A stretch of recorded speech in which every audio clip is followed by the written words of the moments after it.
Assalamualaikum warahmatullahi wabarakatuh. Salam sejahtera bagi kita semua. Selamat siang teman-teman sekalian dan selamat siang kepada dosen pengampu kita, Ibu Aulia Farida, SPMSI yang saya hormati. Semoga kita semua dalam keadaan sehat walafiat dan jangan lupa untuk bahagia.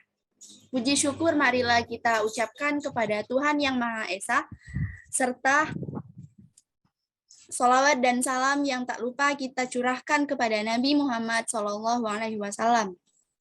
Kami dari kelompok 9 yang terdiri dari saya Catherine Salsabilah dengan NIM G1D1222123. Berikutnya ada rekan saya Picia Efranita dengan NIM G1D1222107. Lalu ada Nia Kurniati dengan NIM G1D1222177 dan Ria Rizky dengan NIM G1D1222185. Pada hari ini kami akan mempresentasikan hasil dari diskusi kami yang berjudul Integrasi Nasional. Baiklah, untuk materi pertama akan disampaikan oleh saya sendiri. Baiklah, di sini ada pengertian integrasi dan pengertian nasional. Yang pertama, pengertian dari integrasi itu berasal dari bahasa Latin, yaitu integrate, yang berarti memberi tempat dalam suatu keseluruhan. Adapun menurut Kamus Besar Bahasa Indonesia, integrasi itu adalah pembauran sampai menjadi satu kesatuan yang bulat dan utuh. Lalu ada pengertian dari nasional. Nasional itu berasal dari kata nation yang berarti bangsa. Nasional ataupun nasionalisme memiliki arti suatu paham yang berpendapat bahwa kesetiaan tertinggi individu harus diserahkan kepada negara bangsaan.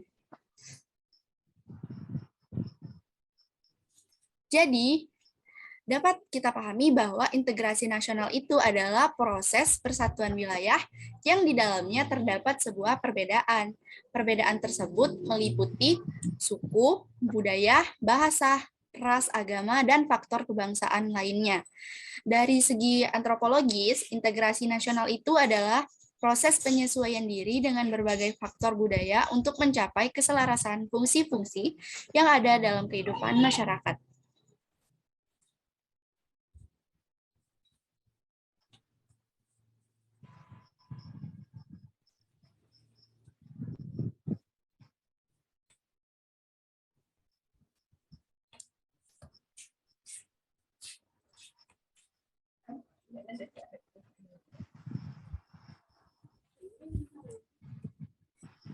Mohon maaf, sebentar.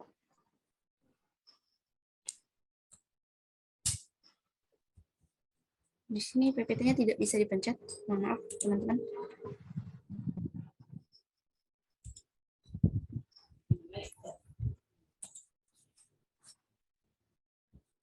Baiklah, saya akan melanjuti presentasinya. Mohon maaf atas kendala sebelumnya. Di sini ada jenis-jenis dari integritas. Yang pertama adalah integrasi sosial, lalu yang kedua ada integrasi kebudayaan, dan yang ketiga ada integrasi nasional. Di sini ada 3 buah kasus dari pemberitaan media yang termasuk kategori jenis integrasi tertentu. Yang pertama ada jenis integrasi sosial. Pak, Ibu belilah. Konflik batas desa. KSP telah selesai mengompilasi dan mengintegrasikan 83 dan 85 target peta tematik. Salah satu yang belum diselesaikan adalah peta bagas desa. Presiden Jokowi telah menekankan pentingnya penyelesaian batas desa oleh kepala daerah.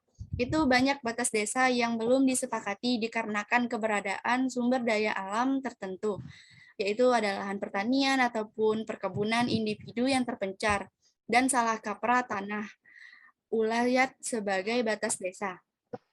Alasannya yaitu agar tidak terjadi ketidakjelasan batas karena faktor alam. Batas wilayah ini bisa bergeser ataupun berpindah. Kejadian ini berakibat seringnya terjadi duplikasi pada perizinan, sehingga menimbulkan konflik di masyarakat yang tidak terselesaikan dan kadang berdampak negatif. Metode penetapan batas desa secara kartometrik dipercaya mampu mendapatkan hasil yang akurat, sehingga status tanah menjadi jelas serta tidak terjadi lagi duplikasi lokasi pemberian izin. Baiklah, untuk kasus materi berikutnya akan disampaikan oleh rekan saya, Nia Kurniati. Kepada Nia Kurniati dipersilakan. Baik, terima kasih kepada Catherine. Baiklah, di sini saya akan menjelaskan tentang jenis integrasi kebudayaan. Adanya perkawinan campuran antar suku yang satu dengan suku lainnya. Integrasi dapat terbentuk melalui sebuah perkawinan yang dilakukan sepasang kekasih yang berasal dari suku yang berbeda. Dengan adanya perkawinan ini, maka akan menyatukan kedua keluarga besar dari budaya yang berbeda juga, sehingga keluarga yang satu dengan keluarga yang lainnya bisa saling menghargai satu sama lain. Integrasi yang berbentuk melalui perkawinan ini menandakan bahwa perbedaan bisa berubah menjadi satu kesatuan dalam cinta. Akan tetapi, dalam melaksanakan perkawinan campuran antar suku, ada hal yang perlu dicatat, yaitu kedua calon pengantin harus sama-sama suka. Dengan kata lain, melakukan perkawinan bukan karena paksaan dari orang tua lain supaya menciptakan keluarga yang harmonis sehingga bisa menyatukan dua budaya yang berbeda dalam satu wilayah. Alasan dari itu, integrasi yang terbentuk melalui perkawinan ini menandakan bahwa perbedaan bisa berubah menjadi satu kesatuan dan rasa cinta, supaya menciptakan keluarga yang harmonis sehingga bisa menyatukan dua budaya yang berbeda dalam satu wilayah.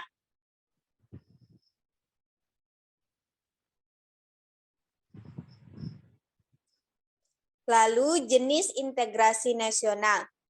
Meningkatkan perilaku gotong royong, Indonesia sangat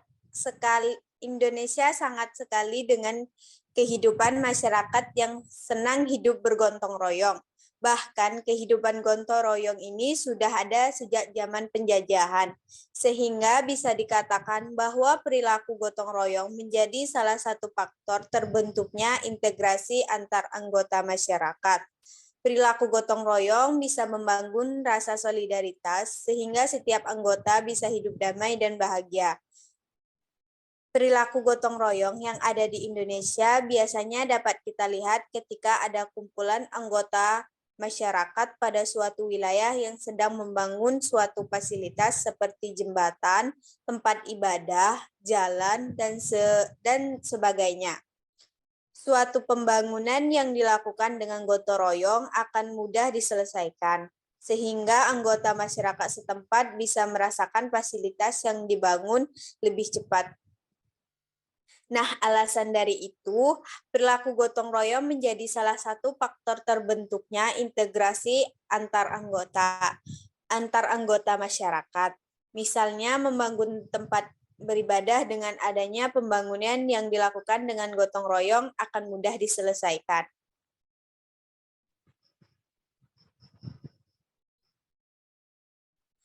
Lalu, integrasi nasional umumnya dianggap tugas penting suatu negara, apalagi negara bangsa Indonesia yang baru merdeka. Mengapa demikian? Apa pentingnya?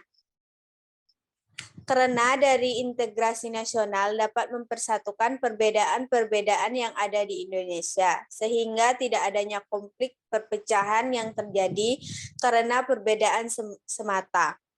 Apa pentingnya? Dapat menumbuhkan kemampuan untuk mereaksi ideologi asing masyarakat yang telah terintegrasi akan dapat menyaring ideologi asing dengan menerima sisi positifnya.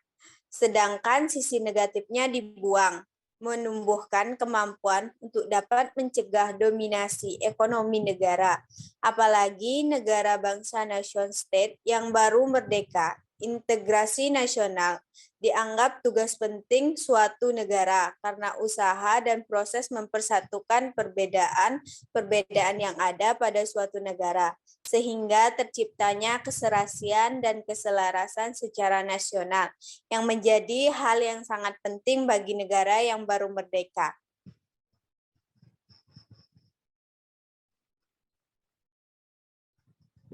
Apakah integrasi bisa berarti pembauran atau penyatuan? Iya, karena definisi dari integrasi nasional adalah penyatuan atau pembaruan suatu bangsa, sehingga menjadi satu kesatuan yang utuh. Berintegrasi nasional berarti sama dengan konsep menyatukan bangsa dengan kesederhanaan. Integrasi nasional mempunyai dua pengertian, yakni integrasi dan nasional.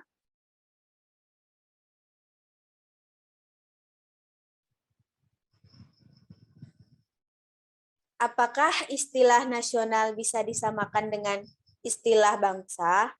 Tidak, karena bangsa adalah orangnya, yaitu sekelompok orang di negara yang sama. Sedangkan nasional adalah sifat, yaitu sifat kebangsaan. Terima kasih Nia Kurniati atas penyampaian materinya. Untuk materi selanjutnya akan disampaikan oleh rekan saya Ria Rizky. Kepada Ria Rizky dipersilakan. Oke, terima kasih moderator. Baiklah, saya akan menyambung presentasi dari teman saya tadi. Di sini saya akan menjawab pertanyaan, yaitu pertanyaannya adalah dalam hal integrasi bangsa, sebenarnya hal-hal apakah yang diintegrasikan itu? Di sini hal-hal yang diintegrasikan itu meliputi 3 integrasi nasional. Yang pertama itu integrasi politik, di mana di dalam tataran integrasi politik ini terdapat dimensi vertikal dan horizontal.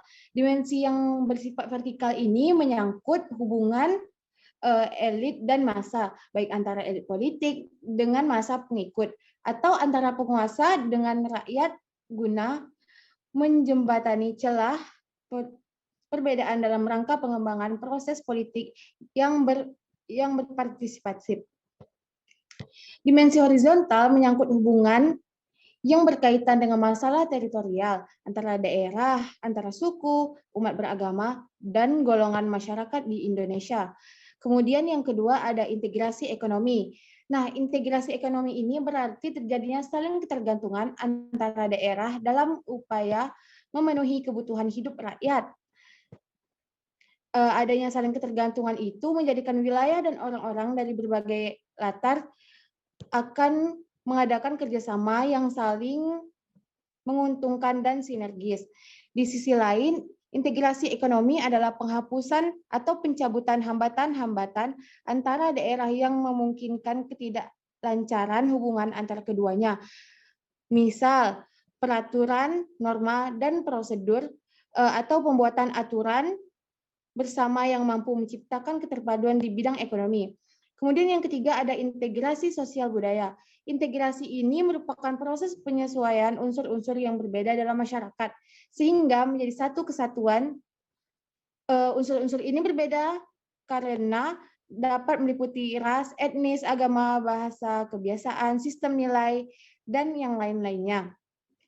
Integrasi sosial budaya ini berarti kesediaan bersatu bagi kelompok-kelompok sosial budaya di masyarakat, misalnya suku, agama, dan ras.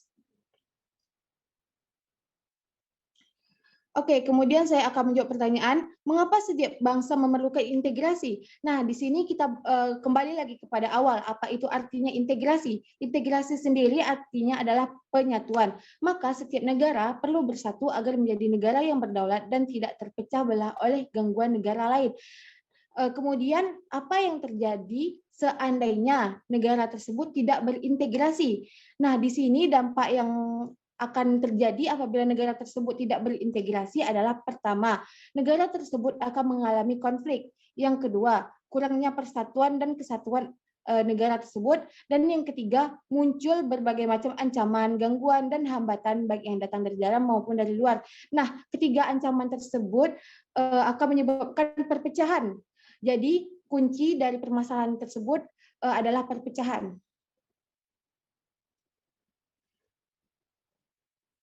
Kemudian saya akan memberikan contoh-contoh negara yang tidak mampu melakukan integrasi. Di sini yang pertama kali saya contohkan adalah negara India.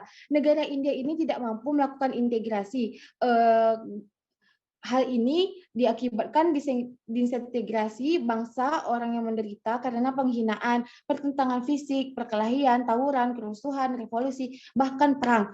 Penguasa pribumi tidak dapat mengelola negaranya dengan baik karena mereka gagal menyatukan semua bangsa menjadi satu. Akibatnya, India masuk ke tangan tentara Mughal dan mudah terpapar ke negara lain atau bahkan monopoli. Rezim Inggris telah bagaimana mengubah India dalam aspek pendidikan, budaya, maupun sosial.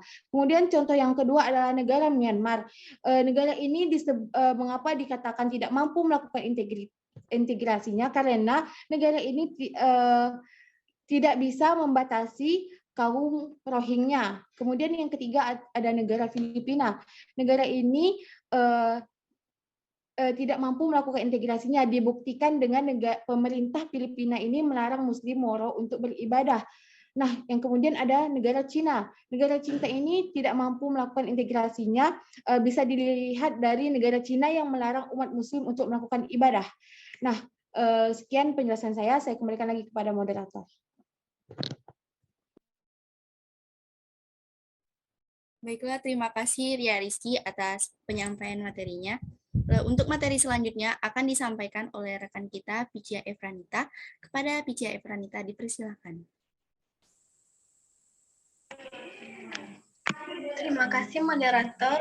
Saya akan menyambung dari hasil diskusi kami pada hari ini. Adakah contoh-contoh negara yang telah mampu melakukan integrasi? Ada banyak negara yang telah mampu melakukan integrasi. Beberapa di antaranya adalah Indonesia, Amerika, Jepang, Korea Selatan, Arab Saudi.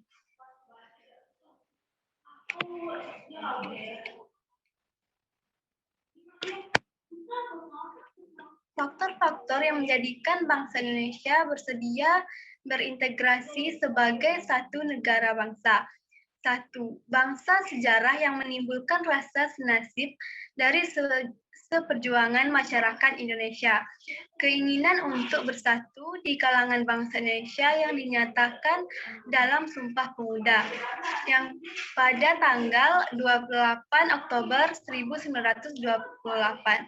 Yang ketiga, rasa cinta tanah air di kalangan bangsa Indonesia yang dibuktikan perjuangan merebut, menegakkan dan mengisi kemerdekaan bangsa. 4. Rasa rela berkorban untuk kepentingan bangsa dan negara yang dibuktikan oleh bangsa pahlawan, banyak pahlawan bangsa yang gugur di medan perjuangan. 5.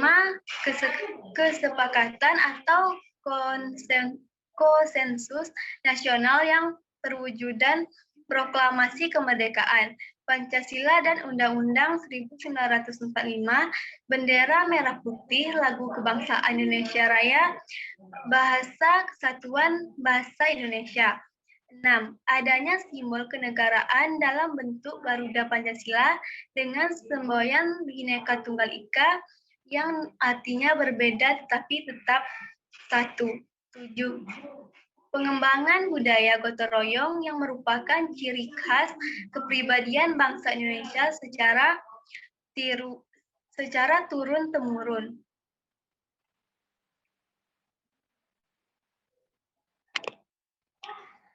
Perbedaan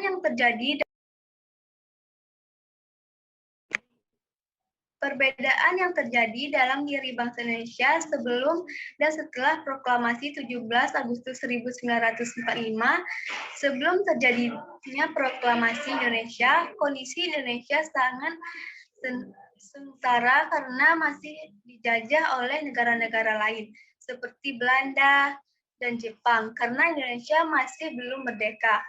Setelah membacakan proklamasi kemerdekaan Indonesia menjadi lebih baik daripada yang sebelumnya, walaupun Jepang masih berada di Indonesia saat itu.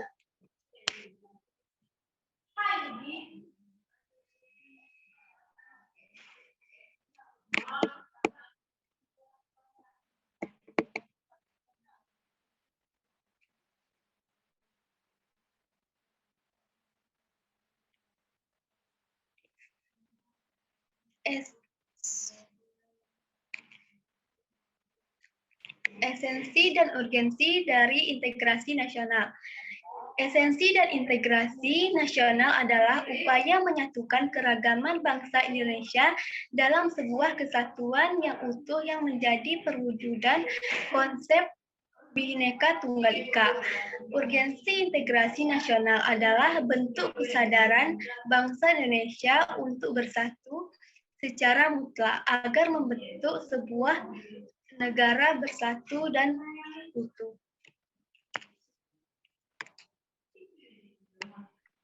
Baiklah, terima kasih kepada Pica Efranita atas pemaparan materinya. Dan selesai sudah pemaparan materi yang telah kami jelaskan pada hari ini. Dan adapun saya ada sedikit pantun lagi nih. Burung dara, burung cendrawasih. Bisa dicari di Papua. Cukup sekian dan terima kasih. Semoga bermanfaat untuk kita semua. Kami ucapkan wassalamualaikum warahmatullahi wabarakatuh. Waalaikumsalam warahmatullahi wabarakatuh.